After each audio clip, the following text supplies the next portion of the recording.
Welcome everybody. Gonna wait for some people to trickle in and join us. Just gonna give it a few minutes. Welcome everyone. Welcome, so excited to have you all here. Just gonna give it a little bit to get some people trickling in and then we'll get started. All right. Cool. All right, we'll have some more people trickling in just a minute.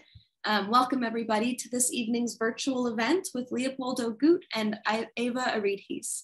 My name is Holly Borsinger and I'm the events assistant here at Bookshop Santa Cruz where I am broadcasting live. And tonight we are thrilled to celebrate the release of Monarca. Leopoldo and Eva will be in conversation with Natural Bridge's interpretive ranger, Martha Nitzberg. There will be a chance for Q&A at the end of the event after their conversation. But before we get started, a quick overview of the whole platform that we're using here.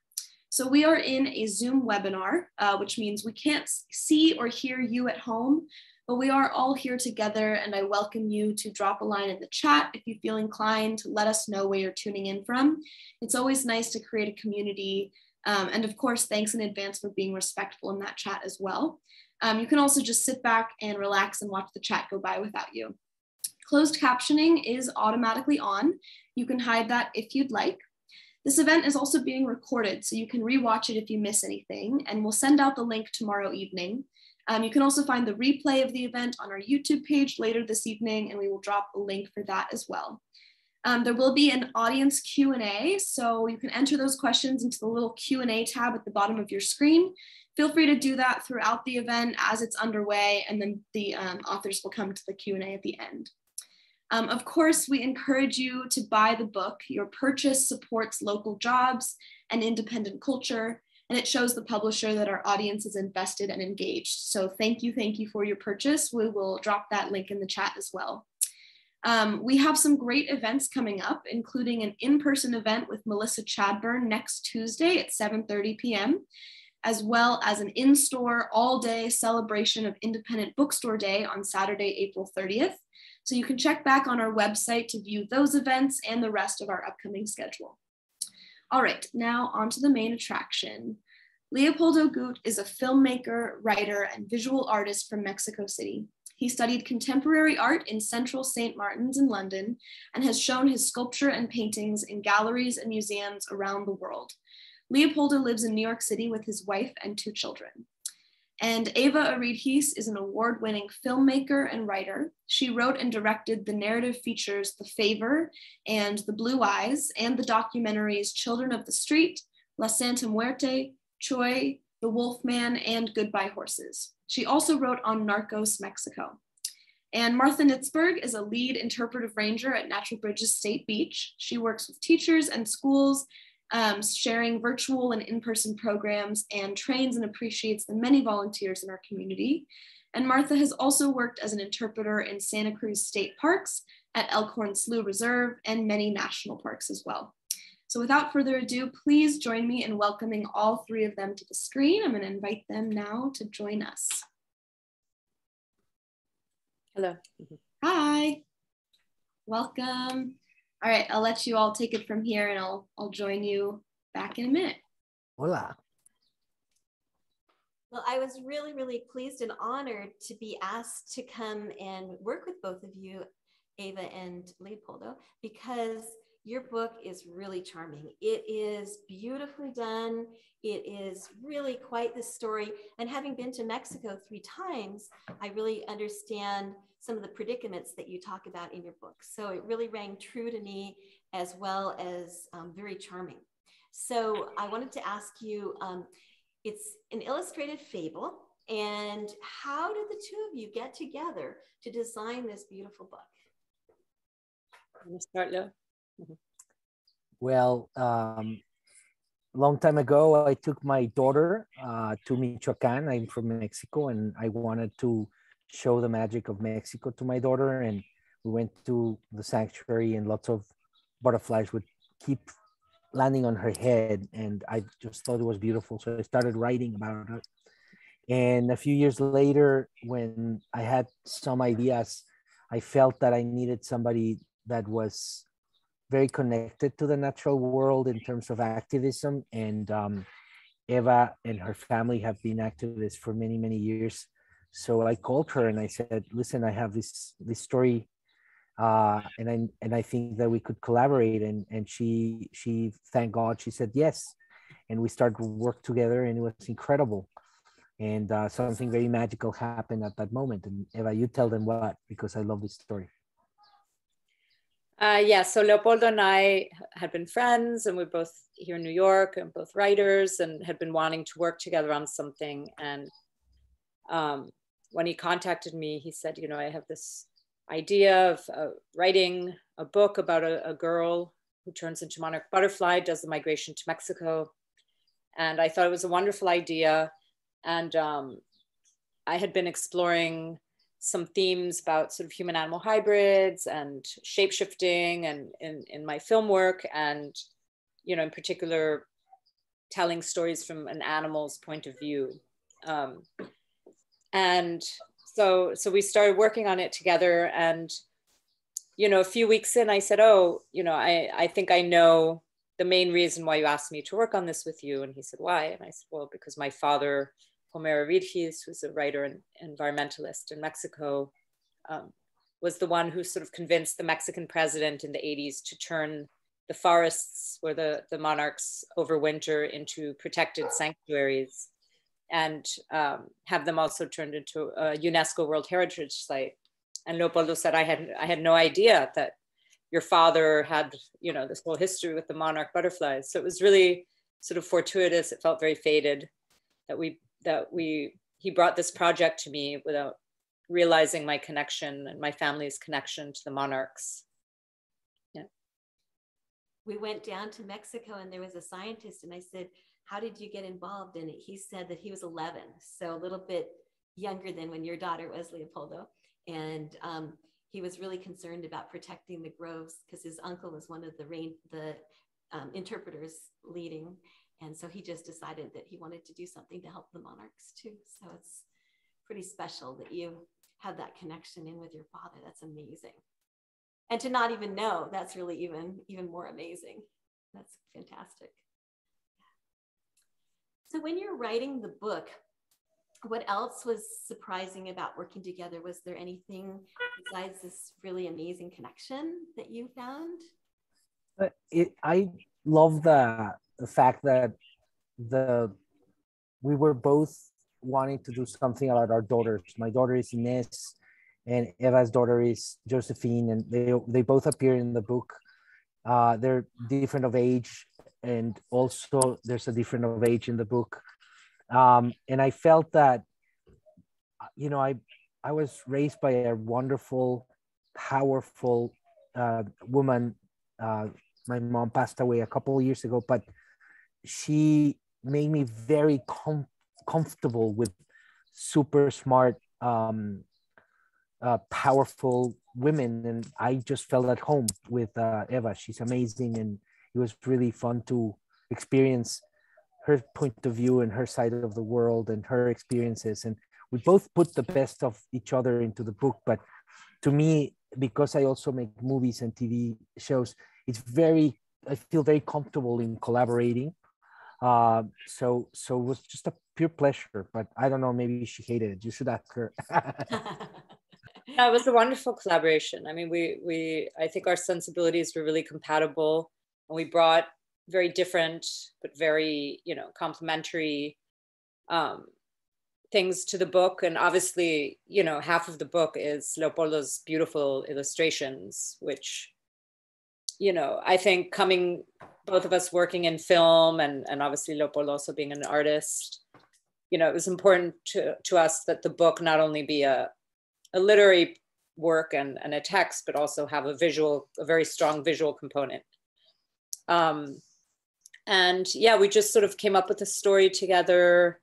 We had several like really fun and, you know, exciting and inspiring sort of in-person brainstorming sessions where we came up with the story and the characters and different scenes. And And then, yeah, we just sort of took turns, you know, the book's divided into 4 chapters. So we took turns writing sort of the first draft of each chapter, and then we'd send it to the other and make notes and add comments and make changes. And then about halfway through the writing, you know, we made a list also of sort of illustrations we thought should be there. And, you know, Leopoldo was working on the illustrations throughout. I mean, I think he had already done some before we even started. He had already been painting monarch butterflies. So he paints a lot of animals. He has some wonderful paintings of octopi and elephants and all sorts of things. Nice. Yeah, I just, maybe I can show you something, and then maybe you can speak to, there's a component of folklore and nature and environmental realism. And here's one that I find very compelling. Actually, what I find the most compelling is that both of your daughters are the heroines in the storybook. And I just love the fact that it was a turning of age teenage girl who was the heroine. And that's just really spoke to me too. But this is quite interesting. Do you want to elaborate a little bit about that? Well, it's hard to talk. I hate talking about art itself, because I always feel that it should talk on itself in terms of visual art. In this particular case, I'm cool because I love, first of all, I'm so happy to be in an event with a Santa Cruz bookstore. I've heard incredible things, and obviously your work, Martha, in the things that you do are also incredible. So I feel really happy about the experience of being here. But in terms of that drawing, it was the idea that you know, we wanted to evoke certain feelings of those butterflies throughout the book, and I wanted a very immediate kind of feeling on the art. I didn't want the art to become too planned or too illustration-y. I wanted the art to become more about a reaction of feelings, of the sensation of being there in the moment with the butterflies. Because one of the things that, you know, Eva can talk about it and I can talk about it is that, you know, what is missing a little bit in the world is that feeling that for the first time you go out into the world and you see nature and you have this incredible awe of emotions. When the first time that you see the ocean and the feeling of sand in your feet, or a forest. And obviously when you go to Mexico and see in Michoacan, you see these trees with thousands of butterflies. It's so powerful and unique, and that feeling of the rawness of nature is something that I wanted to kind of express in a cohesive way into the book. But mostly it's the feeling of awness of nature, which is something that I think that preoccupies both of us. I mean, Eva has been an animals rights activist for many years, and through her films, she also have expressed that. And it's and those are emotions that are very, very difficult to really convey. So I wanted to evoke more than illustrate. Does that make any sense? Very much. You know, the first book that I read was the pre-copy. And in the pre-copy, everything was black and white. And it was very striking and very interesting. And I loved it. But then when I saw the real copy and it was in color, it was so beautiful. And your artwork just really stood out. It was really, really nice. I hope that a few of those images I showed people as we were talking helped that. I really like that blending of the folklore, blending of the environmentalism, blending of magical realism. You know, there's definitely the reality in there. It's very clear, but there's also this imaginative flow. Do you want to? Well, I do have a lot of things to say, but I'm going to let Eva discuss it. But the only thing is that we don't see it as magical realism because it's just realism for us, that it just happens to be magical. But, And that's why I talk about the forest here at Natural Bridges. When the butterflies are all here, like the picture behind me, I call it the magic forest because it does have that amazing feeling. So Ava, did you want to add? Yeah, I mean, I think, you know, the whole idea of shape-shifting and of humans turning into animals and gods turning into animals, and, you know, it exists in sort of all of the world's ancient mythologies, and certainly in pre-Hispanic, pre-Columbian ones, you know, the Mayan and the Olmec and the Aztec and the Purépecha. And so when we have this, you know, this premise that we're going to have a girl turning into a butterfly, we said, well, you know, let's find the reason why she does that, why that happens. Like, let's tie it to a pre-Hispanic story, you know. So we started researching the Purépechas, who are the, you know, the native people of Michoacán. Now they're only in one part of Michoacán, but, you know, back in pre-Columbian times, they were in the whole state. And, you know, we found that there was a lot of these ancient cultures did have butterfly gods and depicted butterflies in stone carvings and paintings. And so it was sort of, you know, bringing in Mexican and pre-Columbian mythology and kind of elements from that. Of course, indigenous peoples are much more connected to the natural world. They live more in harmony with the natural world. They respect it more. So that made sense too.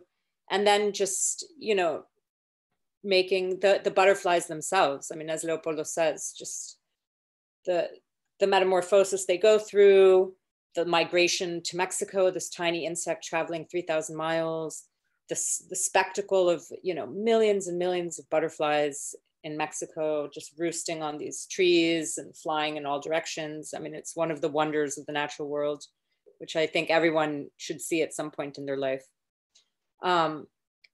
So just sort of connecting all these things and, you know, without trying to be heavy-handed about it, you know, weaving it into the story, bringing in really the environmental message of, you know, trying to, what Inés learns from the natural world as during her time as a butterfly, what she learns from her ancestors, and the plight of the butterflies, like the monarch butterflies are in danger of extinction, and, you know, bringing in the very real problems they face, you know, dwindling habitat and food sources, United States and Canada, due to human encroachment of their habitat and pesticides, you know, particularly Roundup by Monsanto and Bayer. And then in Mexico, the logging of the forests, the Oyamel forests, you know, for the ever expanding avocado trade. So, you know, we're sort of bringing all of these different elements. And as Leopoldo said, also, you know, are being inspired by our daughters and our families. But the one thing that, even though that obviously it's a very serious event, and the, you know, the part of ecology is something that preoccupies us a lot. But in the end of the day, I believe that Eva and I created a little beautiful, hopeful book with such, like, my goal was that people that have it in their house or in their office or in their library, whatever, it's a little ray of sunlight. I wanted a happy book. There's so much information all the time that is negative since COVID. Well, since the nameless one that I won't tell, that was the president, that I'm not going to say his name, but it's been, I feel it's been a wave of negativity that is surrounded the world, and really bad people dwell in that and thrive in negativity. And that's why the algorithms and social media, they love it, because it's very engaging. And we really wanted to go the opposite way, and we wanted people to have it and to feel a little bit of warmth and soul and light and freshness and that kind of misty smell in the morning in the forest. That's the feeling that we wanted to inject in our book. In fact, our publisher was amazing. At first she had a great idea of saying, like, why don't we put seeds in the book, and then people that read it can go and plant and make it flowers. And unfortunately, we couldn't do that idea, because every place where you read the book have a different ecosystem, so you can't really do a universal. That's Monsanto. That would cause more problems than solutions. But I think that that is the feeling we hope that people that like the book will connect with it, you know, and enjoy it. Definitely. And, you know, having heroines, you know that they are saving the day, which is really quite wonderful. There's all these things in the world, like you say, that are problems. And yet it's these teenagers that are coming together. Well, I won't give it away, but the two girls, your two daughters, coming together and in their own forms and saving the day. I wanted to go a little bit into the 4 chapters, but I do have a little special gift to share with people that are on here. And that is, here is the size of a monarch egg. You can compare it to my fingernail there. You can see how tiny it is. And that's how it all starts, which I thought was really charming, that you chose the life cycle.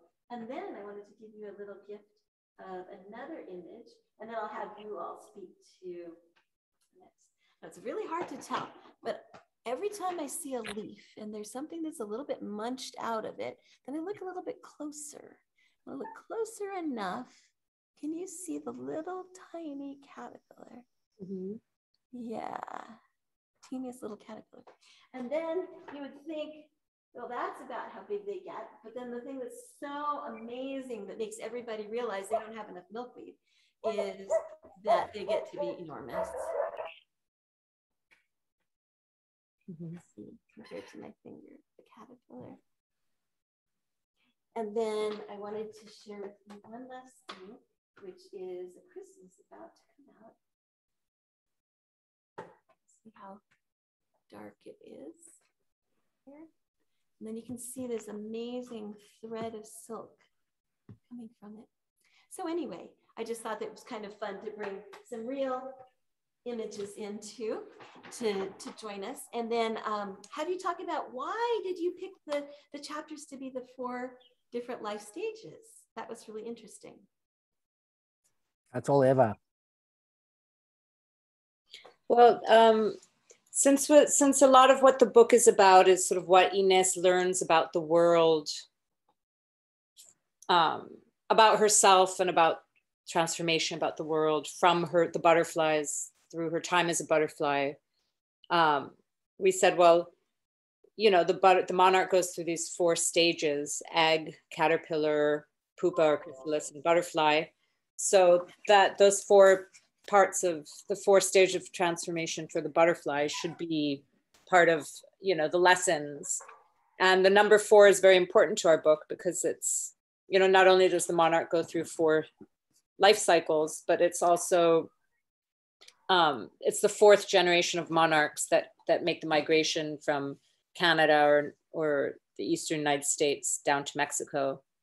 And so we also had Inés in our sort of pre-Columbian creation myth as to why she becomes a butterfly. You know, we had it be that it's the 4th generation of girls in her family also that become butterflies. So we just thought there was a lot, you know, one of the amazing things about monarch butterflies and all butterflies is metamorphosis, right? So just really the fact that they can have such a radical transformation, we thought was a perfect sort of thing to use as a guide for transformation for the reader. Leopoldo loves talking also about like what happens in the chrysalis and everything. Yeah, well, I mean, it's just that it's one of the only animals that changes its DNA. So they have actually 2 DNAs, and which is crazy. Some scientists think that because it used millions of years ago, there were 2 animals that kind of became one. And instead of competing, they helped each other to become the butterfly. So it's very beautiful because it kind of echoes on some of the themes that we want to work on, that, you know, one creature can really change the world. The most delicate thing can be important.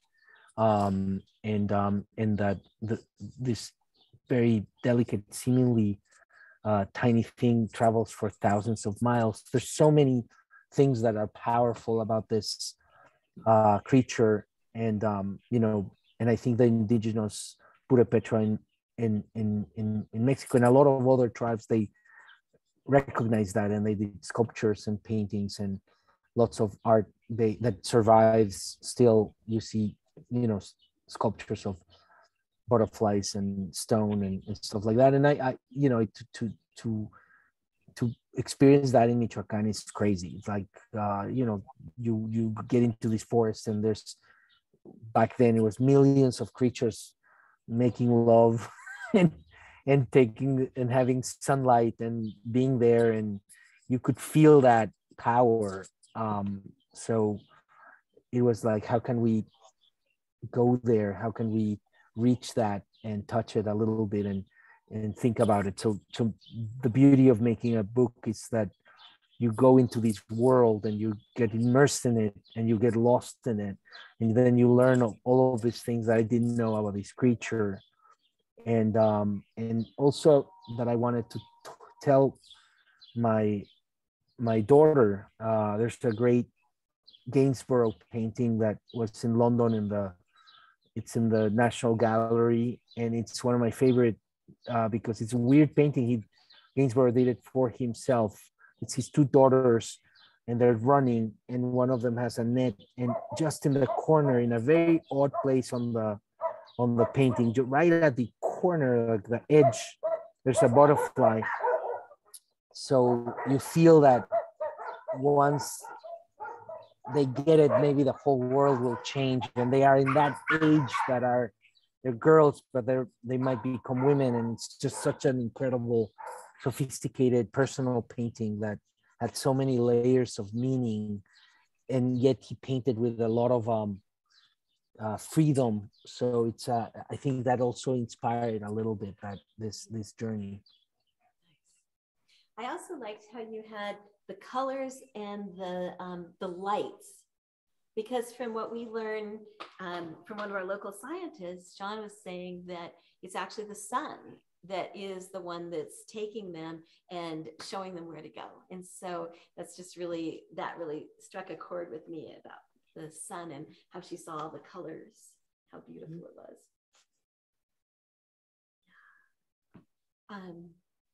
So let's think. You've been filmmakers and you meet a lot of different kind of people with different backgrounds. How would you describe the book to them? And what else would you add for people that come from different backgrounds, different interests, different ages? You want to say something, Eva? Sure. I mean, I think the book is kind of a lot of things at once. It's we hope we see it as a book for all ages, from 8 to 108, but it can be read to children probably younger than 8 as well. But it's an illustrated novella with a story of adventure, which I think will appeal to younger readers. It's an inspirational tale, a guide to transformation, with serious questions and, some philosophical aspects, which I think will appeal to grown-ups, to older readers. Yeah, we really think there's something in it for everyone, and that readers of different ages will all take something different away from it. I had that feeling also when I looked at it. Did you want to add something, Leopoldo? Yeah, it's just a little injection of a journey we took in exploring a world that I really didn't know about much, in combination with trying to reach out to my daughter, and connect with her and leave something that was meaningful and fun at the same time, because you always want to hide the medicine in the storm, and and try to write. And we're all coming from very crazy times, and I feel like it was super fun to you know, to go into this little world, and that it was our little kingdom, and express it. And somebody asks like how long it took to gather the book, but it's very hard to say that, because as I said, it percolated for me at least, you know, for more than 10 years. And it could and then by the time we sat down together, it was a couple of years more. But it's like the classic story of people asking artists how long it took you to make a painting. And it's like, you know, it's very relative. Sometimes you paint something that takes you 5 minutes, or you write a scene that it's, you know, really fast, but it's because you remember something that happened to you, and you're embedding it with your life. So it's a little window of that. Somebody's also asking us how this world overlaps between our film careers and our writing career, visual arts. And to me, it's this is the answer as well, because it's everything we do, it's feeding each other, you know. Eva has been involved through her dad in the book world, and her sister, who's a famous writer, all her life. And she's writing for television and for movies and documentaries. And I think that your life experiences can, as an artist, they're always blending and mixing each other. And I think that one of the great mistakes have been to silo artists and say, oh, you're a painter, you're a filmmaker, you're a sound engineer, you're a musician. Because I think that, especially in today's world, there is positivity about, you know, the amount of things that you can research, the speed where you can go into, I call them my rabbit holes of research. It's really fun when I have a passion to something, how much you can learn if you're curious. So that curiosity manifests itself in multiple mediums. And this book truly, I believe, has an injection of all of the mediums that I am in love with, which are literature and painting and film and writing and real life and documentary, and just the things that we discovered that, you know, we couldn't believe it, where we're writing a bad guy who's an avocado farmer who's kind of trying to cut those beautiful trees and plant avocados. And suddenly there was, just a few weeks ago, a massive American ban against some Michoacan avocados, because some narco threatened the guys who are trying to choose the real farmers versus the narco farmers. And so it's amazing how real life is much more, you know, inventive than, you know, if I would have pitched the publisher, hey, my bad guy is an avocado farmer, I don't think that it would have landed that well. But in real life, that's really what is happening. And it's not that they're farmers, it's the endemic corruption of both the oligarchs and the people of power, not just the government. It's also, you know, the way that the wealth distribution is set in the world. So it's not just poor farmers' fault. It's everyone. It's all of us. It's the consumption of avocado. So that's why I get excited from that question, because it's like, how does it combine with my films? It's like everything is in layers of information, and we both take our battles to dive and explore things. And I was lucky to get Eva to say yes, you know, to work with me, because I do believe we have very different perspectives. And to me, working in a book, it's always so scary, and having a partner in crime that told me many ideas, oh, this is terrible, or this is great, and it was it's just a joy. So yeah, this is like a little movie already. And you know, when I went the first time, the worry was the cutting of the trees. It wasn't even the avocados yet. And one of the gentlemen, he came out of the forest. We were just stopped by the side of the road. It was a very Mexican experience. sat by the side of the road. This gentleman came, he opened up his jacket, and there was a butterfly t-shirt. And he talked to us in our little Spanglish, unfortunately, trying to go through the book and trying to figure out what to say exactly. And he said, yeah, he wanted to take us up. And so we took my elderly mom, and he kept trying to have her go on the horse, and she wouldn't go on the horse. And then he finally said, could I go on the horse? And she's like, oh, please go on the horse. And so then he went up, and then he showed us how some of the trees had been cut and how worried he was, and just how he cared so much about that beautiful forest and all those beautiful butterflies. But then the next time I came back was because one of our docents went down there with a group of environmental, scientists, not necessarily environmental scientists, but scientists studying the butterflies. And she said one night in one of the forests, there were two fellows who were supposed to protect the forest, and 75 logging trucks came to cut the forest. And so she said, Martha, we need to get down there. We need to show other people how beautiful the forest is, how we can try to help and get people understanding how important ecotourism is to get down there. And then I wanted my coworkers to go, so I didn't go the next time. And they told me about the avocados. So that's a really important connection that I think that we can take away from the whole book and everything is just, if it's, and tell me if I'm wrong, if it's the avocados from Michoacan that are not organic, that we're buying in the stores, then potentially we are actually aiding and abetting that cutting of the forest without even realizing.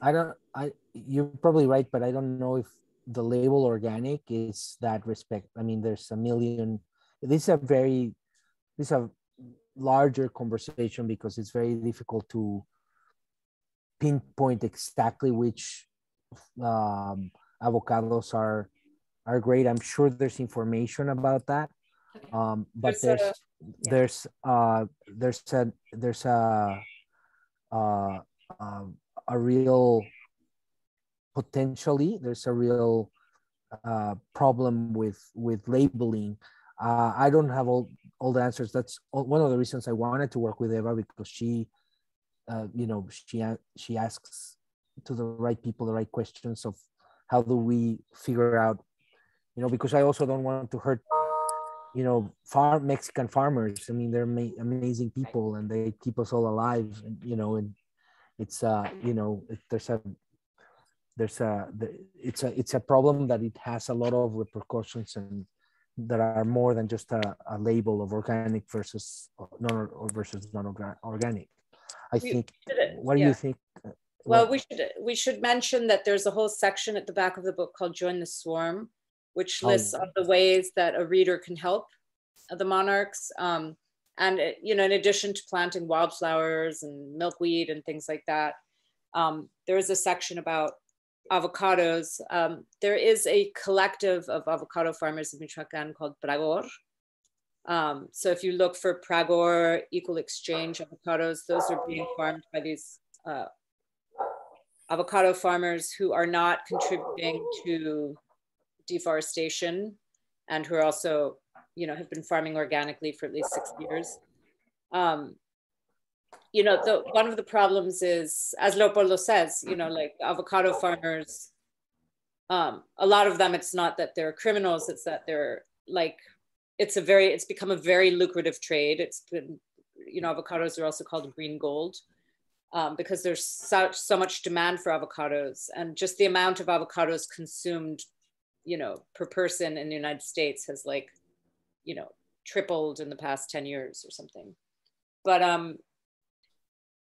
the narcos and the kind of organized criminal gangs, they also have, anywhere where there's money, they come and they take over. And there's a lot of narcos in the state of Michoacan, unfortunately.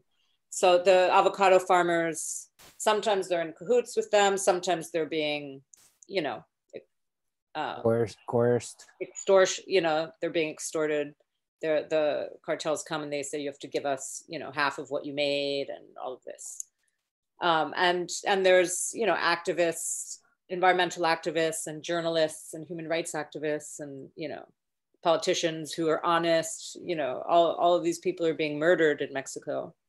So, it's a big problem. And, it's very unfortunate, but there's the Oyalmel tree forest, which is the only trees and the only microclimate where the monarchs can spend the winter. It's not too dry, it's not too wet, it's not too hot, it's not too cold, and at this exact altitude is the exact same altitude and the exact same microclimate that is where the avocados grow, and Michoacan is the world's largest sort of avocado exporting state or region of, it's where the avocados from Mexico come from. And Michoacan is also where most of the butterflies go.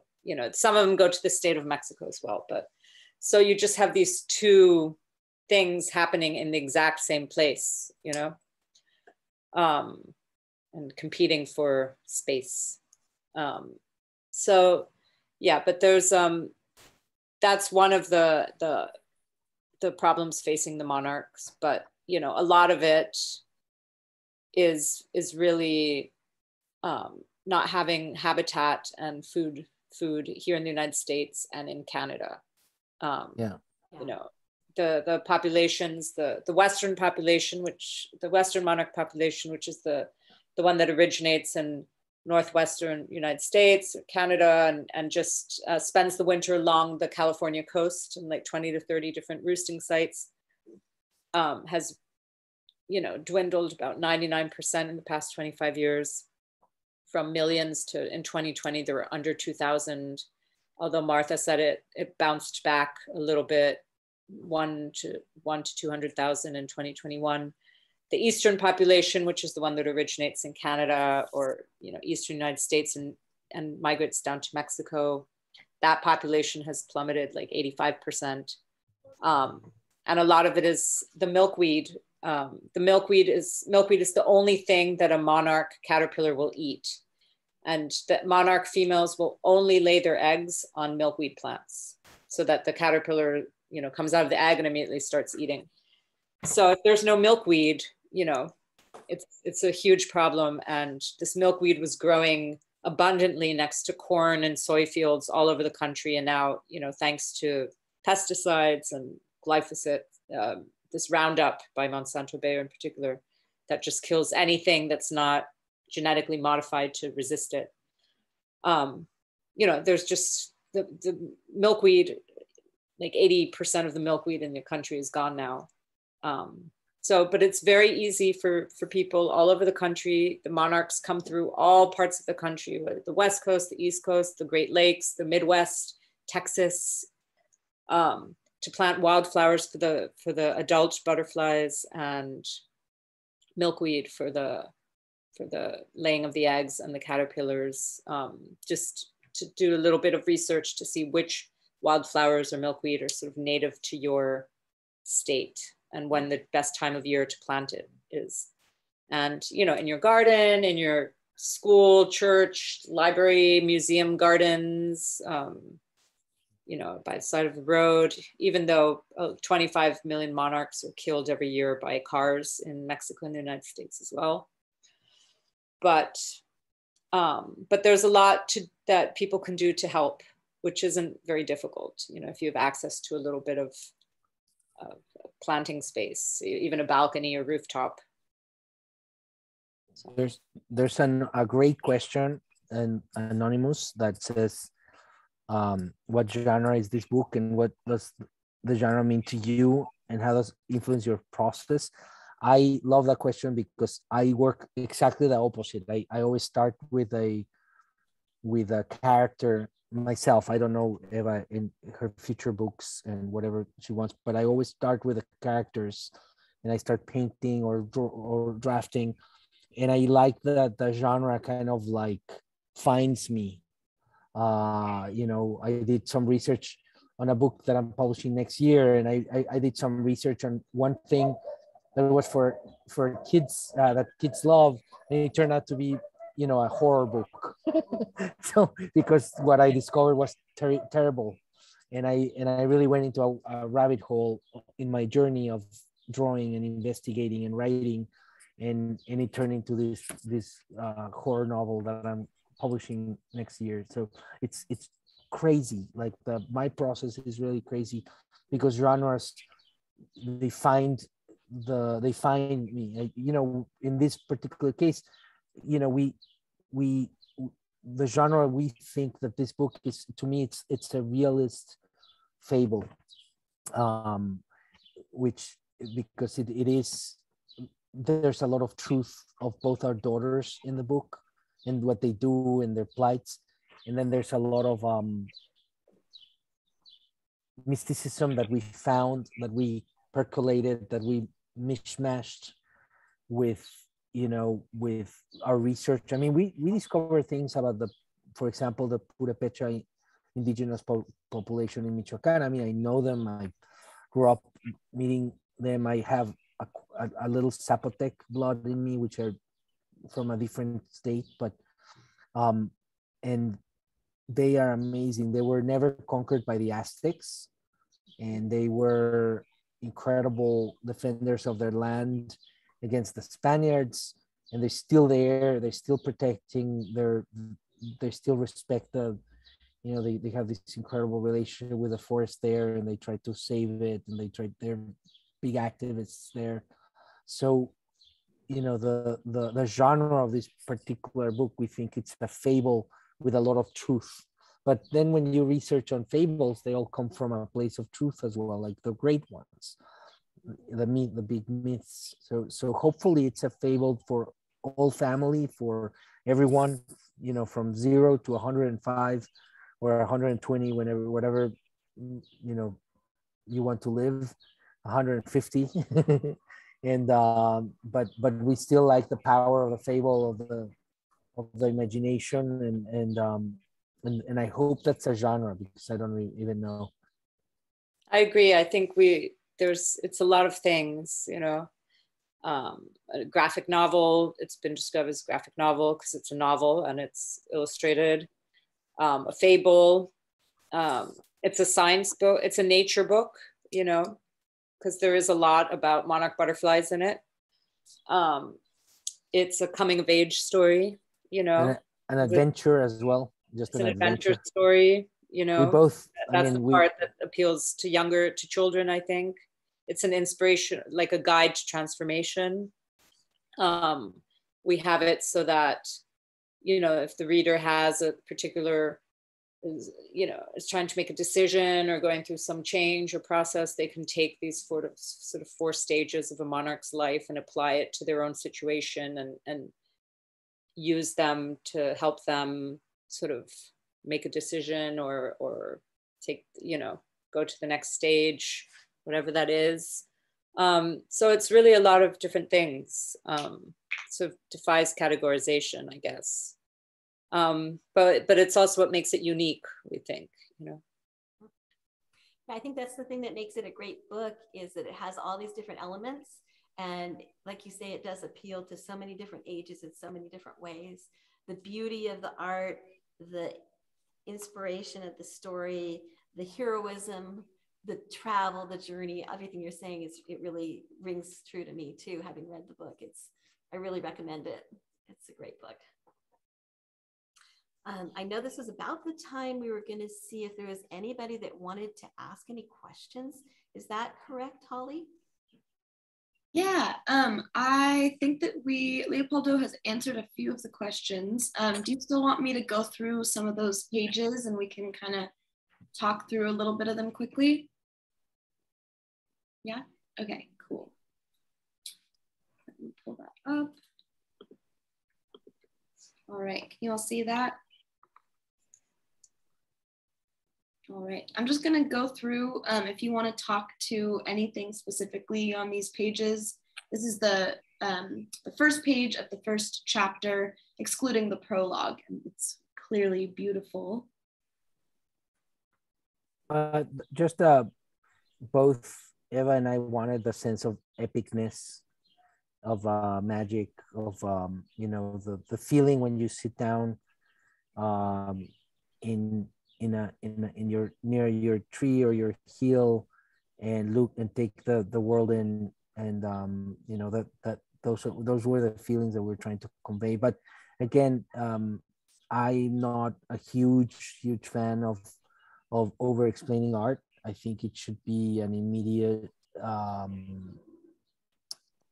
kind of like the words and the images. I recommend kind of like let them sink in at the same time, just because it's part of the wonders of doing an illustrated book, because it gives you the words and the color and the image kind of give you a little bit of a very different experience than when it's only words or only images. So it's to learn how to receive them like a mini movie. Totally.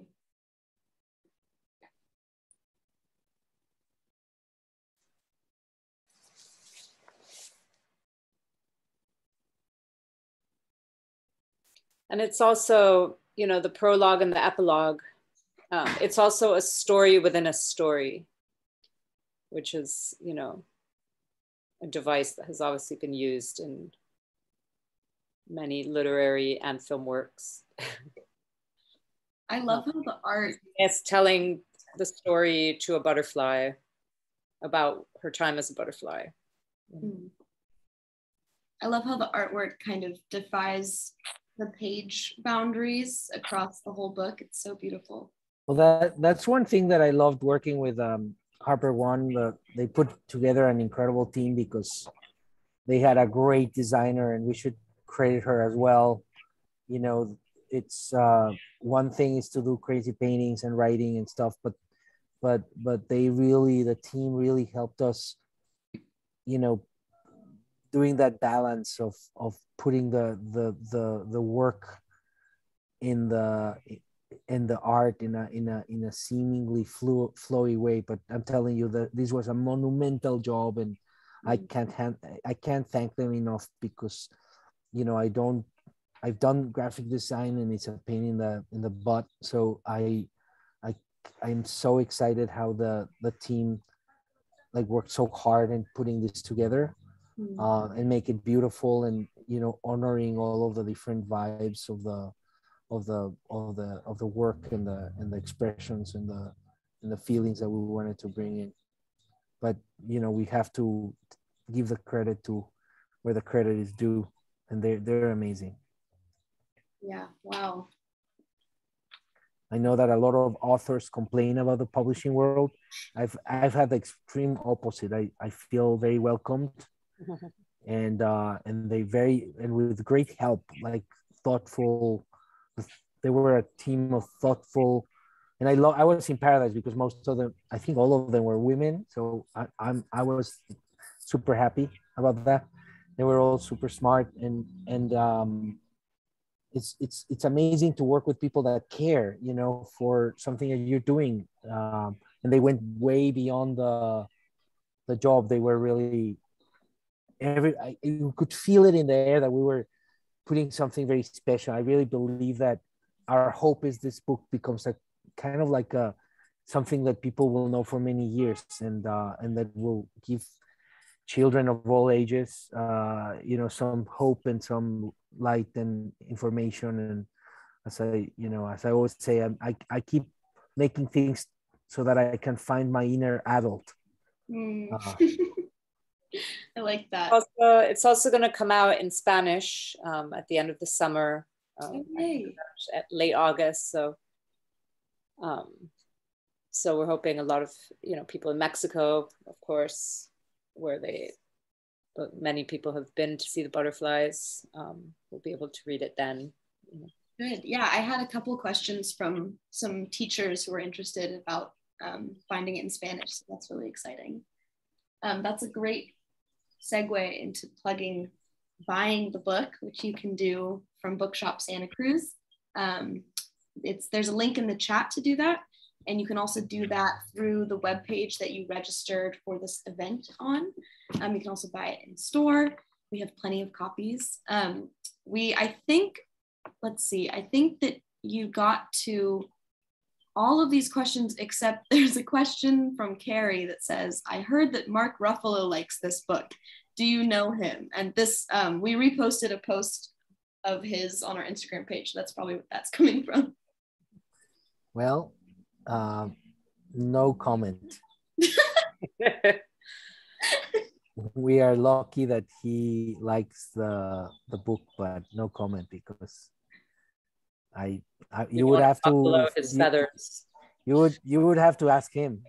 Okay. Yeah, that's definitely easier to ask him than you.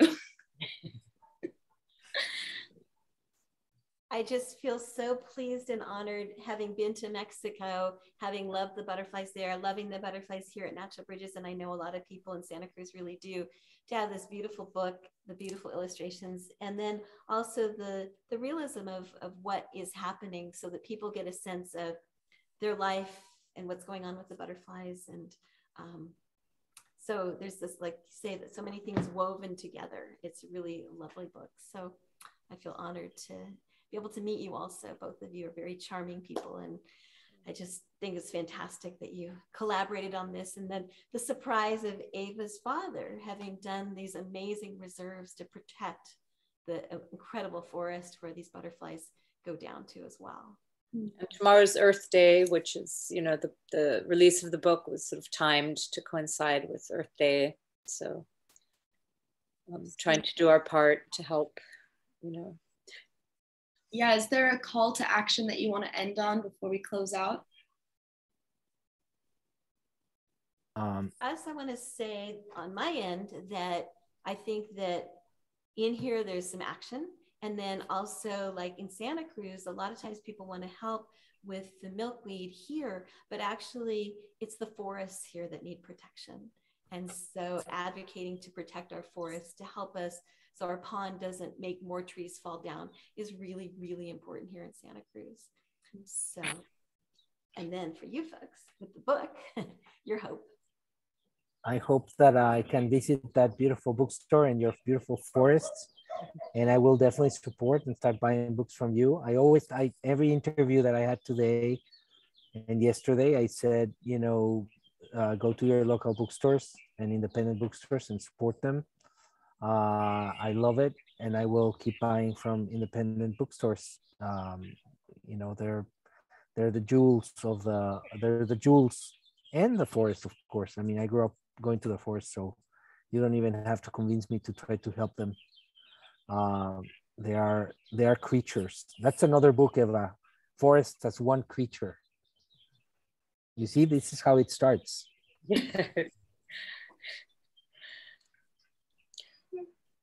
Love that. Yeah, and we sort of have, you know, I think one of the messages in the book for the younger readers is that no one's too small to make a difference, which is obviously Greta Thunberg's kind of message as well.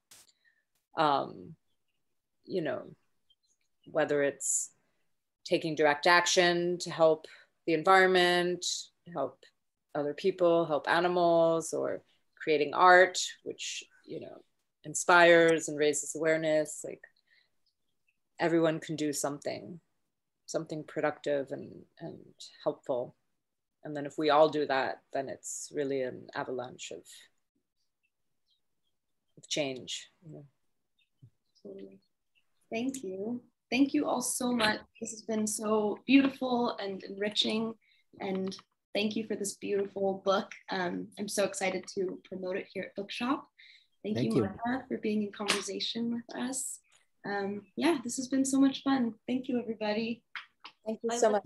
And you'll let us know when you post it so that other people can see it. Yes, exactly. All right. Bye. Martha, thank you.